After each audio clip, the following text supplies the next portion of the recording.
پھر آگے ایک دھمکی لگاتا ہے، اور اگر تو نے میری نہ مانی، سنے گا ساری ملاؤں کی باتیں ہیں، اور تو اپنی مرضی پہ چلا تو پھر میری بات یاد رکھ، یہ چیلنج ہے تیرے رب کا، اتعبتک فیما ترید ولا یکون الا ما ارید، میں تمہیں تیری زندگی میں تھکا دوں گا۔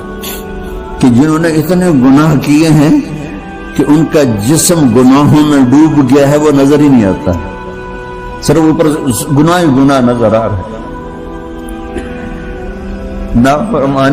نافرمانیاں نظر آ رہی ہیں، ان کا اپنا وجود اس میں نظر ہی نہیں آ رہا۔ اللہ کہہ رہا ہے یا عبادی، اور تسی بھی میرے ہی ہو، آ جاؤ آ جاؤ۔ بتاؤ ایسے مہربان رب سے بغاوت کرنا ہے کوئی غیرت کی بات؟ چند روزہ زندگی کے پیچھے، چند ٹکوں کے پیچھے، چند پیسوں کے پیچھے، بھائیو اللہ ایک ذہن بناتا ہے کہ تم جہاں بھی ہو اللہ کی طاقت کے نیچے ہو، اللہ کے سائے کے نیچے ہو، اللہ کی قدرت سے باہر نہیں ہو۔ قل ارأيتم ان جعل الله عليكم الليل سرمدا الى يوم القيامة من اله غير الله ياتيكم بضياء افلا تسمعون، مجھے بتاؤ اگر میں رات کو کھڑا کر دوں، اللہ اکبر، اور سورج کو نکلنے نہ دوں، تو کوئی ہے جو رات ختم کر سکے؟ کوئی ہے جو سورج کو لا سکے؟ تو تمہاری زمین کا ٹیمپریچر اتنا مائنس میں جائے گا کہ تم سارے برف بن جاؤ گے۔ پھر اللہ کہتا قل ارأيتم ان جعل الله عليكم النهار سرمدا الى يوم القيامة من اله غير الله ياتيكم بليل تسكنون فيه افلا تبصرون، مجھے بتاؤ اگر میں دن کو کھڑا کر دوں، آسمان کے وسط میں سینٹر میں سورج کو کھڑا کر دوں، اسے ڈوبنے نہ دوں، کوئی ہے تیرے رب کے سوا جو اس کو لے جائے اور جا کے وہاں غروب کر دے؟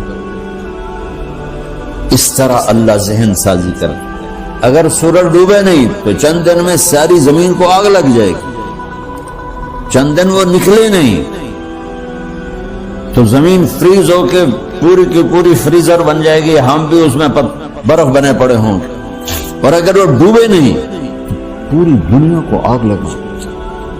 تو اللہ تعالیٰ اس طرح قرآن کی آیات اور واقعات سے بھائیو ایک ذہن بناتا ہے کہ یہاں وہ ہوتا ہے جو اللہ چاہتا ہے، اور تم کہتے ہو ساڈا بھی پورا ہوئے، تو آگے اللہ تعالیٰ ایک ڈیل کرتا ہے، کہتا ہے بڑا سوکھا کام ہے، کوئی مسئلہ ہی نہیں، فَإِن سَلَّمْتَ لِي فِي مَا أُرِيد، یہ میں نے جملہ ابھی نہیں پڑھا تھا، اب پڑھ رہا ہوں، فَإِن سَلَّمْتَ لِي فِي مَا أُرِيد كَفَيْتُكَ فِي مَا تُرِيد۔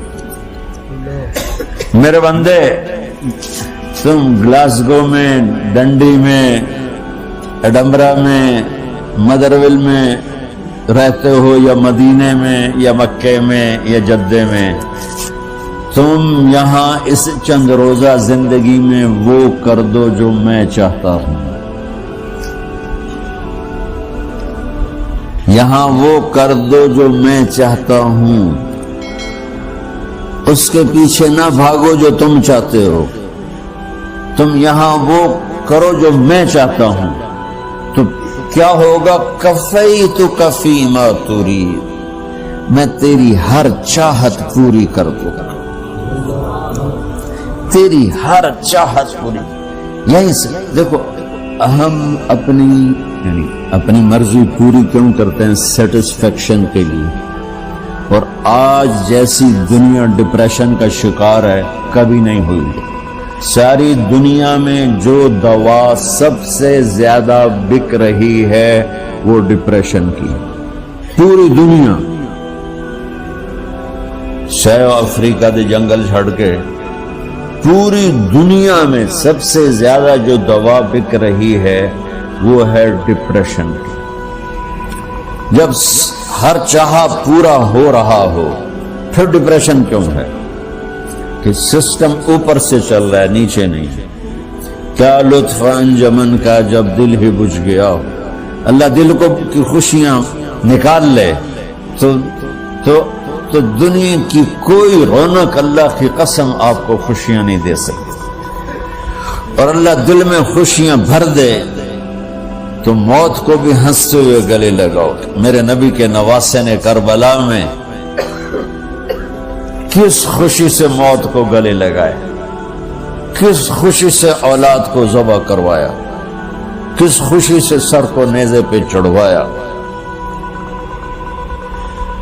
تو اللہ تعالی ہم سے ایک ڈیل کرتا ہے، فَإِن سَلَّمْتَ لِي فِي مَا أُرِيد. چند دن ہیں زندگی کے، اس میں وہ کر دو جو تیرا رب کہہ رہا ہے. اور اللہ کی قسم اللہ ہر وہ شے کہتا ہے جو میرے لیے مفید ہے، اور اللہ کی قسم اللہ ہر اس شے سے روکتا ہے جو میرے لیے نقصان دہ ہے. تو پھر اللہ کہتا ہے کفیتک فی ما ترید، جو چاہو گے کر دوں گا. یہیں سے شروع کر دوں گا. پھر آگے ایک دھمکی لگاتا ہے، فَإِن لَّمْ تُسَلِّمْ لِي فِي مَا أُرِيدُ. اور اگر تو نے میری نہ مانی، تو نے کہا ساری ملاؤں کی باتیں ہیں، اور تو اپنی مرضی پہ چلا، تو پھر میری بات یاد رکھ. یہ چیلنج ہے تیرے رب کا، اتعبتک فی ما ترید ولا یکون الا ما ارید. میں تمہیں تیری زندگی میں تھکا دوں گا، جس کو آج ڈپریشن کہتے ہیں.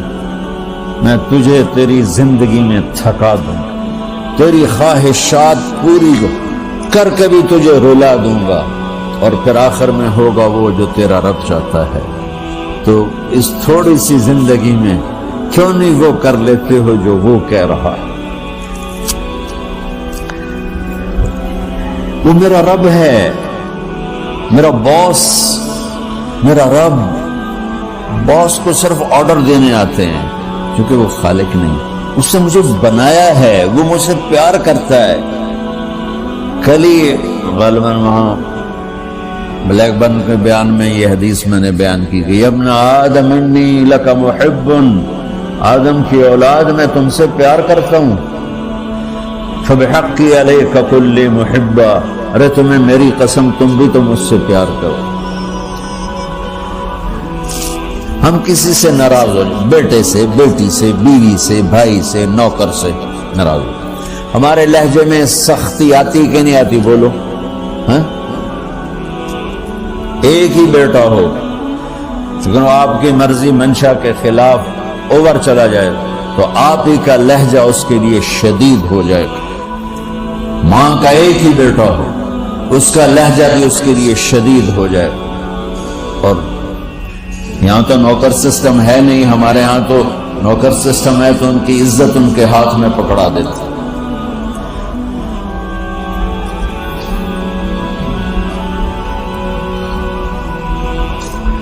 اللہ ہمارے ساتھ کیسے بات کرتا ہے؟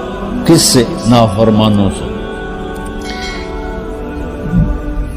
جس آدمی کے پاس پاور ہے اور اس کے نیچے کچھ لوگ ہیں، جب اسے اپنے لوگوں میں کمی نظر آئے گی اور غلط کام کرتا دیکھیں گے، وہ ضرور روڈ ہو جائیں گے. ایک ہی تک 100 باری سمجھایا، پھر انہیں کرن بہ جان دو. شرم کرو، کچھ مفتی روٹیاں کھان دو، مفتی تنخواہ لیں دو.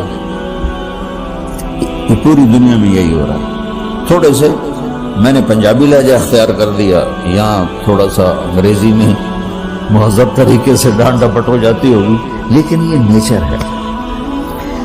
میں قربان جاؤں، یہ سارا قرآن بھرا پڑا ہے. صرف ایک آیت آپ کو بتاتا ہوں. کیا اس کے بعد حق بنتا ہے کہ ہم اس کی نافرمانی کریں؟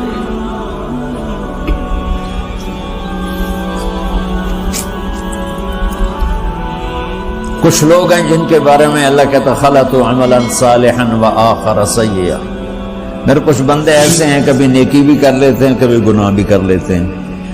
یہ اللہ تعالیٰ قرآن میں خود بتا رہے ہیں کہ میرے کچھ بندے ایسے ہیں، کبھی بڑے نمازی بن جاتے ہیں، کبھی مسجد کا راستہ ہی بھول جاتے. اور کچھ بندے ایسے ہیں